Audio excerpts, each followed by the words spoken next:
এটা হচ্ছে আমাদের ঝালমুড়ি বিক্রেতা। মামার নামটা কি যেন? মোহাম্মদ দেলোয়ার হোসেন। দেলোয়ার হোসেন। মিজান। আর তোমার নাম কি? মারুফ। মারুফ। মামা তো অনেক বছর ধরে তো ঝালমুড়ি বিক্রি করছেন, তাই না? কয় বছর হবে মামা? এখানে 17-18 বছর চলতেছে। 18 বছর। মামার দেশের বাড়ি কোথায়? কিশোরগঞ্জ জেলা। কিশোরগঞ্জ। কিশোরগঞ্জ জেলা। এটা এই যে আমাদের সাবেক রাষ্ট্রপতি আব্দুল হামিদ আপনাদের এরিয়া, তাই না? দুজনে এরিয়াতে ছিল, জিলুর রহমানও ছিল। জিলুর রহমান ওখানের? তো মোটামুটি বিক্রি কেমন চলছে? আছে আপনি কি সবসময় এখানে বসেন না? সব এখানে বসি, এখানে বিক্রি না হলে মার্কেটে যাই।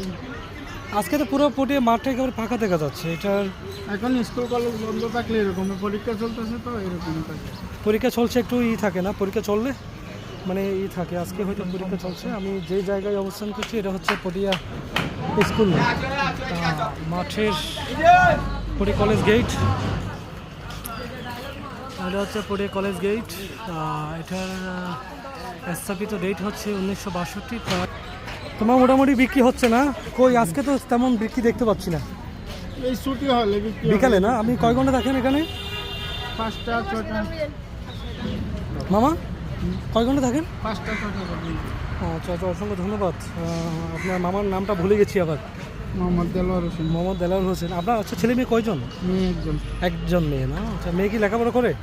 না, এখন লেখাপড়া করাতে পারি না, কারণ একদম ছোট না?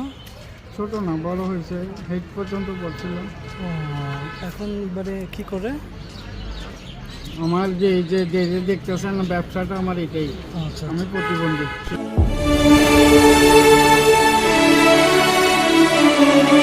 আমি অন্য কিছু পারি না। আচ্ছা আচ্ছা আচ্ছা। তাই মনে করো আমার আয় রোজগার করতে পারি। এটা পোষানো যাচ্ছে না আর কি, আয় রোজগারের সাথে এটা অ্যাডজাস্ট হচ্ছে না। একটা তো পোলাপাইন তো লেখাপড়া করতে গেলে তো মিনিমাম 15-20 হাজার টাকা খরচ হয়, তাই না? অনেক খরচ। এটা আসলে ওনার পক্ষে এটা বিয়ার করা সম্ভব হচ্ছে না। দেলোয়ার হোসেন মামা আসলে দীর্ঘদিন প্রায় 17-18 বছর ধরে উনি এখানে ঝালমুড়ি বিক্রি করছেন। আমি যে জায়গায় অবস্থান করছি ওটা হচ্ছে পটিয়া কলেজ, সরকারি কলেজ গেট, একদম মূল পয়েন্টে। আমার ধন্যবাদ। একটু সামনে দিয়ে যাবো। হ্যাঁ।